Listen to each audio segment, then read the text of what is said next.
ನಮಸ್ತೆ. ಇವತ್ತು ಒಂದು ಆರೋಗ್ಯಕರವಾದ ಹೈ ಪ್ರೋಟೀನ್ ದೋಸೆ ಮಾಡೋಣ.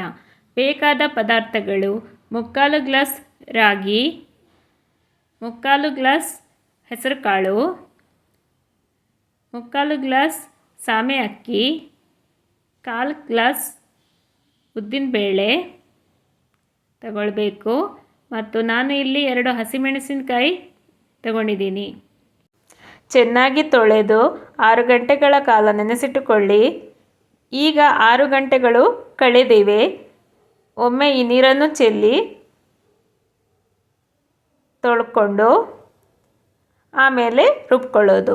ಹಸಿಮೆಣಸಿನಕಾಯಿಯನ್ನು ಚಿಕ್ಕದಾಗಿ ಕಟ್ ಮಾಡಿ ಜೊತೆಗೇ ರುಬ್ಕೊಳ್ಳೋದು. ನಾನಿಲ್ಲಿ ಗ್ರೈಂಡರಲ್ಲಿ ರುಬ್ಕೊಳ್ತಾ ಇದ್ದೇನೆ. ನೀವು ಬೇಕಿದ್ದರೆ ಮಿಕ್ಸಿಯಲ್ಲೂ ರುಬ್ಕೊಳ್ಬಹುದು.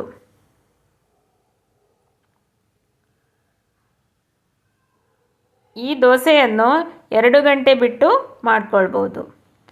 ನಾನೀಗ ಗ್ರೈಂಡರ್ಗೆ ಹಾಕಿ ರುಬ್ಕೊಳ್ತಾ ಇದ್ದೇನೆ.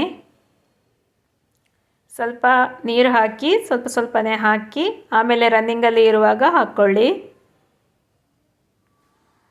ಈಗ ದೋಸೆ ಹಿಟ್ಟು ರುಬ್ಬಿ ಆಯಿತು. ಇನ್ನು ಮಿನಿಮಮ್ 2 ಗಂಟೆಗಳ ಕಾಲ ಸೆಟ್ ಆಗಲಿಕ್ಕೆ ಬಿಡಬೇಕು. ನಿಮಗೆ ಬೇಕಿದ್ದರೆ ಓವರ್ನೈಟ್ ಕೂಡ ರೆಸ್ಟ್ ಮಾಡಲಿಕ್ಕೆ ಬಿಡಬಹುದು. ನಾನಿಲ್ಲಿ ನೆಕ್ಸ್ಟ್ ಡೇ ಮಾರ್ನಿಂಗ್ ಮುಚ್ಚಳ ತೆಗಿತಾ ಇದ್ದೇನೆ. ಈಗ ಇದನ್ನು ಚೆನ್ನಾಗಿ ಮಿಕ್ಸ್ ಮಾಡ್ಕೊಳ್ತಾ ಇದ್ದೇನೆ.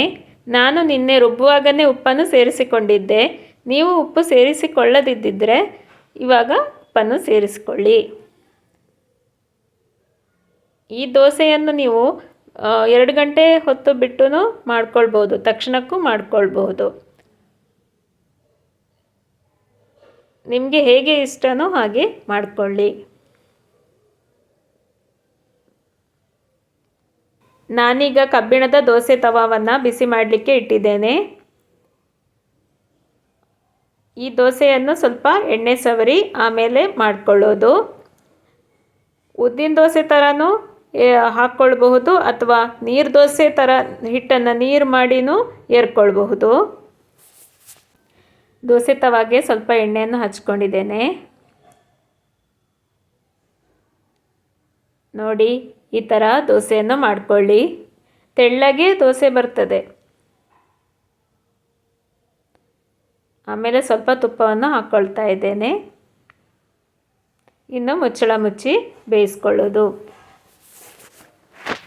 ಫ್ರೆಂಡ್ಸ್, ಈಗ ದೋಸೆ ಬೆಂದಿದೆ ಅಂತ ಚೆಕ್ ಮಾಡೋಣ. ಈಗ ದೋಸೆಯನ್ನು ತಿರುವಿ ಹಾಕೋ ಸಮಯ. ನಾವಿಲ್ಲಿ ಯಾವುದೇ ನಾನ್ಸ್ಟಿಕ್ ತವಾವನ್ನು ಉಪಯೋಗಿಸ್ತಾ ಇಲ್ಲ. ಹೆಲ್ದಿ ದೋಸೆಯನ್ನು ಹೆಲ್ದಿ ತವಾದಲ್ಲೇ ಮಾಡೋಣ ಅಂತ. ಯಾರೆಲ್ಲ ನನ್ನ ವಿಡಿಯೋವನ್ನು ಸಬ್ಸ್ಕ್ರೈಬ್ ಮಾಡದೆ ನೋಡ್ತಾ ಇದ್ದೀರಾ, ದಯವಿಟ್ಟು ಸಬ್ಸ್ಕ್ರೈಬ್ ಮಾಡಿಕೊಳ್ಳಿ. ಯಾವ ರೀತಿಯ ಆರೋಗ್ಯಕರವಾದ ರೆಸಿಪಿ ಬೇಕು ಎಂದು ಕಮೆಂಟ್ ಮೂಲಕ ತಿಳಿಸಿ. ನೋಡಿ, ದೋಸೆಯನ್ನು ತಿರುವಿ ಹಾಕಿದ್ದೀನಿ.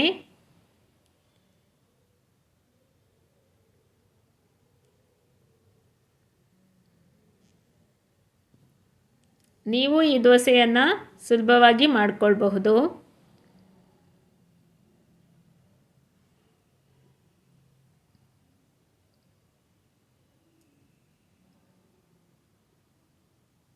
ದೋಸೆ ಏಳಲ್ಲ ಅಂತ ಭಯ ಬೇಡ.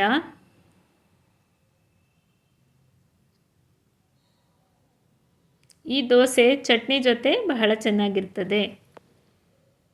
ಫ್ರೆಂಡ್ಸ್, ನಾನಿಲ್ಲಿ ದೋಸೆಗೆ ಚಟ್ನಿ ಮಾಡ್ತಾ ಇದ್ದೀನಿ. ಇಲ್ಲಿ ನಾನು ಜೀರಿಗೆ ಅಥವಾ ಗಾಂಧಾರಿ ಮೆಣಸು ಅಂತ ಕರೀತಾರಲ್ಲ, ಮಲೆನಾಡು ಸ್ಪೆಷಲ್ ಮೆಣಸನ್ನು ತಗೊಂಡಿದ್ದೇನೆ. ನೋಡಿ, ಚಿಕ್ಕದಾದ ಮೆಣಸು ಆರೋಗ್ಯಕ್ಕೂ ಬಹಳ ಒಳ್ಳೆಯದು.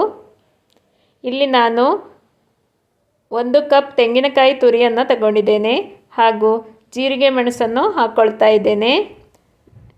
ಈ ಮೆಣಸು ಬಹಳ ಖಾರವಾಗಿರ್ತದೆ. ನಿಮ್ಮ ಖಾರಕ್ಕೆ ತಕ್ಕ ಮೆಣಸನ್ನು ಹಾಕ್ಕೊಳ್ಳಿ. ನಾನು ಇಲ್ಲಿ ನಮಗೆ ಬೇಕಾದಷ್ಟು ಮೆಣಸು ಹಾಕ್ಕೊಂಡಿದ್ದೀನಿ. ಈಗ ರುಚಿಗೆ ತಕ್ಕಷ್ಟು ಉಪ್ಪನ್ನು ಹಾಕ್ಕೊಂಡಿದ್ದೀನಿ. ಈಗ ನಾನು ಸ್ವಲ್ಪ ನೀರನ್ನು ಸೇರಿಸ್ಕೊಳ್ತೀನಿ. ನೀವು ಫ್ರಿಜ್ಜಲ್ಲಿಟ್ಟ ತೆಂಗಿನಕಾಯಿ ತುರಿಯನ್ನು ತೆಗೆದುಕೊಂಡಿದ್ದರೆ ಬಿಸಿನೀರನ್ನು ಹಾಕ್ಕೊಳ್ಳಿ. ಫ್ರೆಶ್ ತೆಂಗಿನಕಾಯಿ ತುರಿ ಅಂದರೆ ನಾರ್ಮಲ್ ನೀರನ್ನು ಹಾಕ್ಕೊಳ್ಳಿ.